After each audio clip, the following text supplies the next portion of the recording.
నమస్కారం. ఈ న్యూస్ కి స్వాగతం. హెడ్లైన్ చూద్దాం.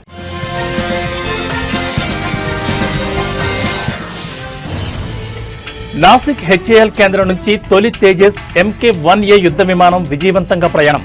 త్వరలో వాయుసేనలో చేరిక.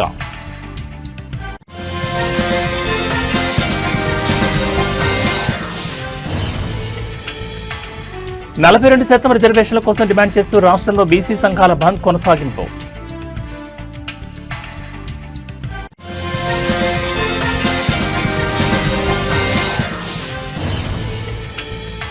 జనవరి నెలకు సంబంధించిన ఆర్జిత సేవలు, శ్రీవాణి, అంగప్రదర్శన తదితర దర్శన టిక్కెట్లను విడుదల చేయనున్న టీటీడీ.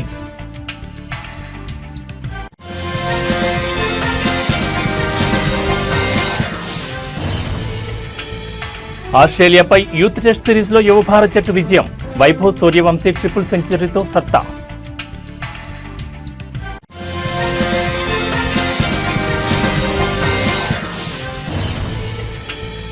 సంగీత్ దర్శకుడు దేవిశ్రీ ప్రసాద్ కథానాయకుడిగా పరిచయం అయ్యే సినిమాలో హీరోయిన్ గా కీర్తి సురేష్ పేరు ప్రచారంలో ఉంది.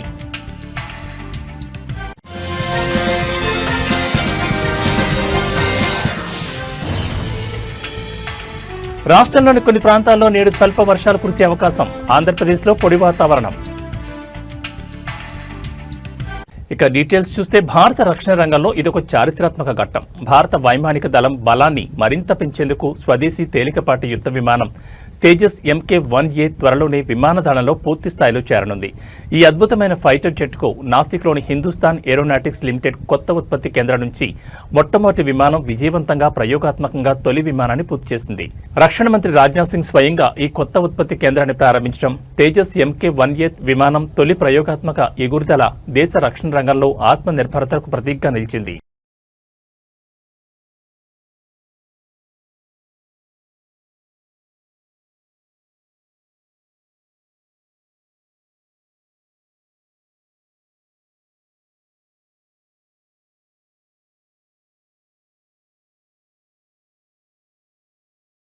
కేంద్ర దర్యాప్తు సంస్థ CBI IPS అధికారి హర్చరణ్ సింగ్ పుల్లార్ ఇంటిపై మెరుపుదాడులు నిర్వహించింది. ఒక లంచం కేసు దర్యాప్తులో భాగంగా ఈ సోదాలు జరిగాయి. ఈ తనిఖీలో వెల్లడైన వివరాలు చూసి అధికారులు సైతం విస్మయించారు. 5 కోట్లకు పైగా నగదు, IPS అధికారి పుల్లార్ ఇంట్లో లెక్క చూపని సుమారు 5 కోట్ల రూపాయల నగదును CBI అధికారులు స్వాధీనం చేసుకున్నారు. 1.5 కిలోల బంగారం, నగదుతో పాటు సుమారు కిలోన్నర బంగారాన్ని కూడా అధికారులు గుర్తించి సీజ్ చేశారు. ఒక లంచం కేసులో IPS బుల్లార్ పేరు వినిపించడంతోనే CBI రంగంలోకి దిగింది. దర్యాప్తులో భాగంగానే ఈ సోదాలు జరిగాయి. ఒక ఉన్నత స్థాయి పోలీసు అధికారి నివాసంలో ఇంత పెద్ద మొత్తంలో అక్రమ నగదు, బంగారం లభించడం రాష్ట్రంలో సంచలనం సృష్టించింది. ఈ మొత్తం డబ్బు, బంగారం ఎలా వచ్చాయనే దానిపై CBI లోతుగా దర్యాప్తు చేస్తోంది. బుల్లార్తో పాటు ఈ అవినీతిలో మరికొందరు అధికారులు ఇతరులు ఉన్నారా అనే కోణంలోనూ దర్యాప్తు జరుగుతోంది.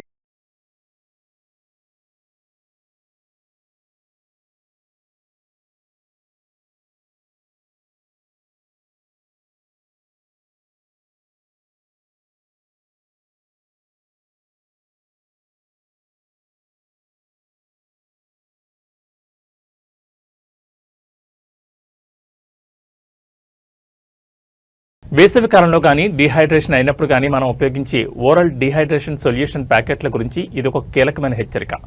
నకిలీ ORS విక్రయాలు, తప్పుడు ప్రచారాలను అరికట్టేందుకు భారత ఆహార భద్రతా ప్రమాణాల ప్రాధికార సంస్థ కీలక ఆదేశాలు జారీ చేసింది.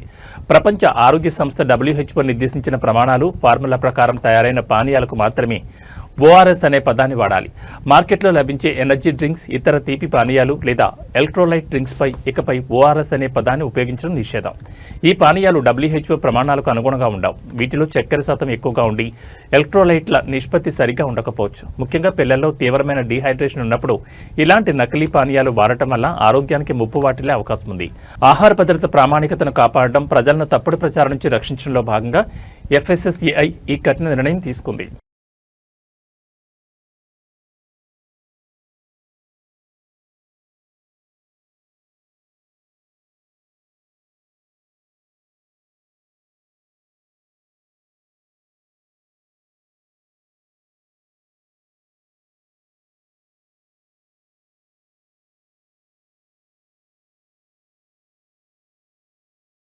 భారత్ శ్రీలంక ద్వైపాక్షిక సంబంధాలు ప్రాంతీయ అభివృద్ధిలో వాటి ప్రాధాన్యతపై భారత ప్రధాని నరేంద్ర మోడీ కీలక వ్యాఖ్యలు చేశారు.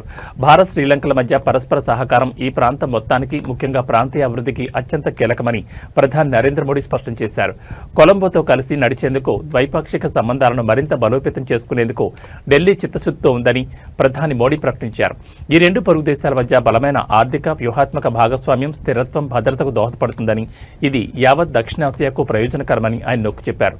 శ్రీలంక ఎదుర్కొంటున్న సవాళ్ల సమయంలో భారత్ అందించిన సహాయాన్ని గుర్తు చేస్తూ భవిష్యత్తులో కూడా ఇరు దేశాల మధ్య సహకారాన్ని మరింత విస్తరించుకోవాలని, ముఖ్యంగా ఆర్థిక పునరుద్ధరణ, మౌలిక సదుపాయాల కల్పన వంటి రంగాల్లో కలిసి పనిచేయాలని ప్రధాని ఆకాంక్షించారు.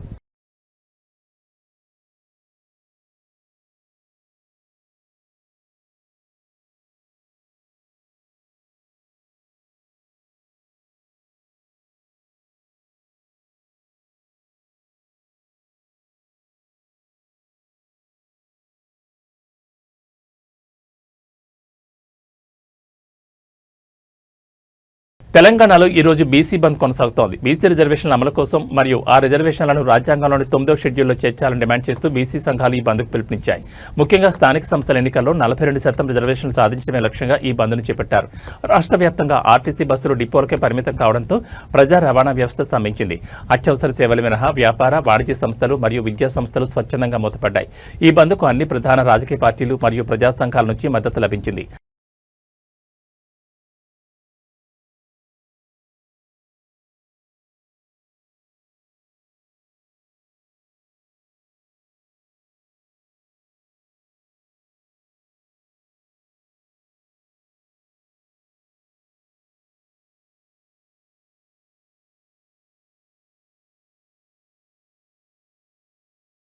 నిజామాబాద్ నగరంలో జరిగిన ఒక దారుణ సంఘటనలో ద్విచక్ర వాహనం చోరీ కేసులో పట్టుబడిన నిందితుడు దాడిలో ఓ పోలీస్ కానిస్టేబుల్ మృతి చెందారు. నిందితుని స్టేషన్కు తరలిస్తున్న క్రమంలో అతను కత్తితో దాడి చేయడంతో ఈ విషాదం చోటు చేసుకుంది. ఈ ఘటన నిజామాబాద్ నగరంలో కలకలం సృష్టించింది.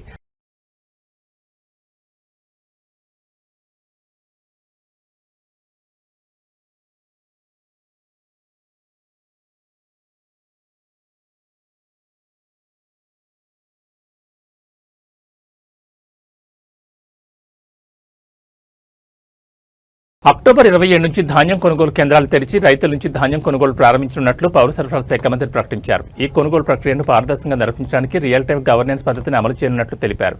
దీంతో పాటు రైతులకు ఆర్థికంగా అండగా నిలిచే అన్నదాత సుఖీభా వంటి పథకాలు, పంట బీమా, ఇతర పెట్టుబడి సహాయానికి సంబంధించిన నిధుల విడుదలపై కూడా త్వరలోనే స్పష్టత వచ్చే అవకాశం ఉంది.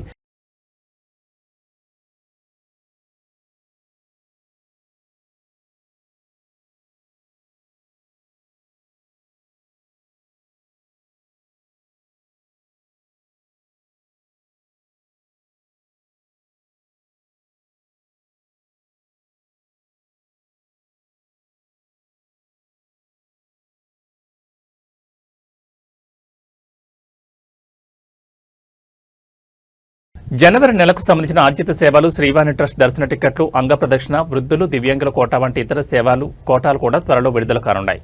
కోవిడ్ నిబంధనలు, భక్తుల రద్దీని దృష్టిలో ఉంచుకుని ఈ దర్శన కోటాను టీటీడీ విడుదల చేస్తోంది. జనవరి నెల దర్శన టికెట్లు బుక్ చేసుకోవడానికి భక్తులు టీటీడీ అధికారిక వెబ్సైట్ను మాత్రమే ఆశ్రయించాలని సూచిస్తున్నారు.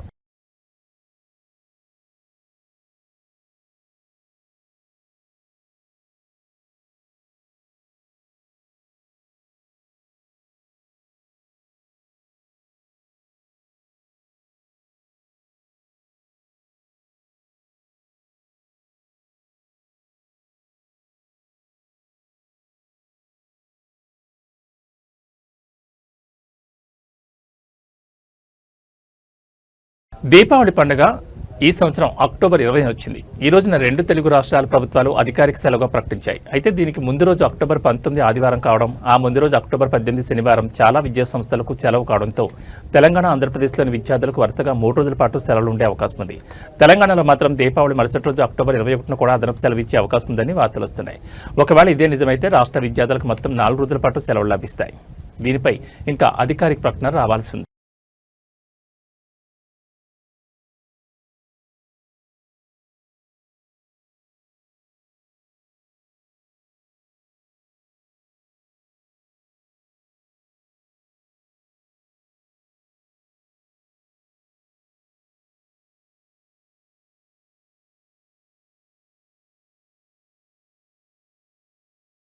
ఇటీవల ముగిసిన Bharat Australia under-19 youth test సిరీస్లో మన యువ భారత్ జట్టు అద్భుతమైన విజయాన్ని నమోదు చేసింది. ముఖ్యంగా బౌలర్లు తమ ప్రదర్శనతో ఆసీస్ బ్యాటింగ్ను కట్టడి చేశారు. యువ ఆటగాళ్లు వైభవ్ సూర్యవంశీ, హర్జా సింగ్ అద్భుతమైన ట్రిపుల్ సెంచరీతో సత్తా చాటారు.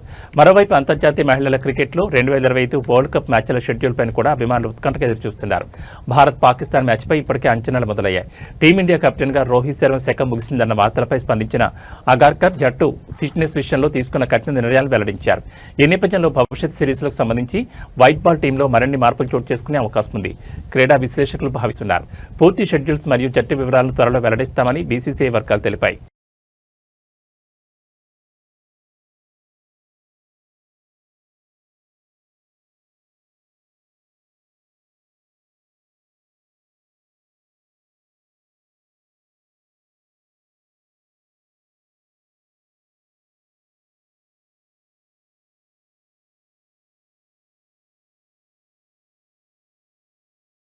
టాలీవుడ్ ప్రముఖ సంగీత దర్శకుడు దేవిశ్రీ ప్రసాద్ కథానాయకుడిగా పరిచయం అవుతున్న సినిమాపై ఉత్కంఠ కొనసాగుతోంది. బలగం ఫేమ్ వేణు ఎల్దండి దర్శకత్వంలో తెరకెక్కున్న ఈ సినిమాలో కీర్తి సురేష్ హీరోయిన్ గా నటిస్తారన్న వార్త ప్రస్తుతం ఫిల్మ్ నగర్ లో హాట్ టాపిక్ గా మారింది.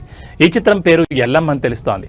మరోవైపు గత ఏడాది 90s వెబ్ సిరీస్ తో ప్రేక్షకులు మెప్పించిన నటుడు శివాజీ త్వరలో పంచాయతీ సెక్రటరీ శ్రీరామ్ అనే కొత్త వెబ్ సిరీస్ తో మన ముందుకు రాబోతున్నారు.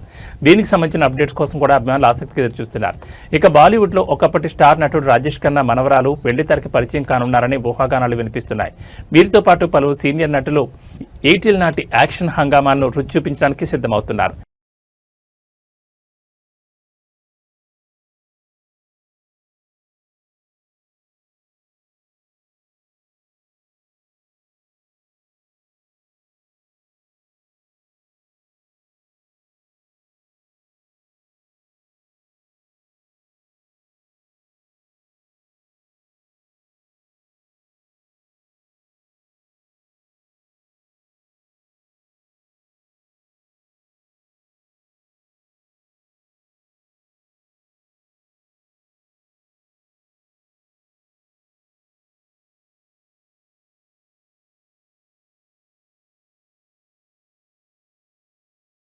ఇక వాతావరణ విషయానికి వస్తే తెలంగాణ రాష్ట్రంలోని కొన్ని ప్రాంతాల్లో మోస్తరు వర్షాలు పడే అవకాశం ఉన్నట్లు వాతావరణ శాఖ అంచనా వేస్తోంది. హైదరాబాద్ చుట్టుపక్కల జిల్లాల్లో కూడా మేఘావృతమై ఉండి ఉష్ణోగ్రతలు సాధారణం కంటే కాస్త తక్కువగా నమోదు కావచ్చు.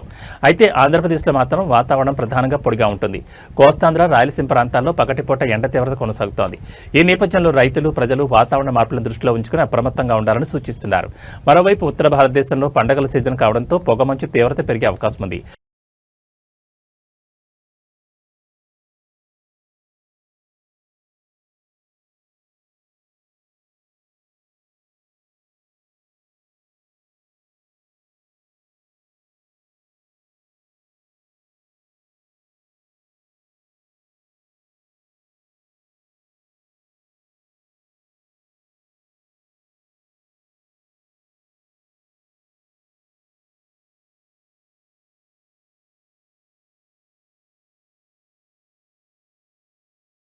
ఇవి బులెటిన్ విశేషాలు. మరో బులెటిన్లో మళ్ళీ కలుసుకుందాం. నమస్కారం.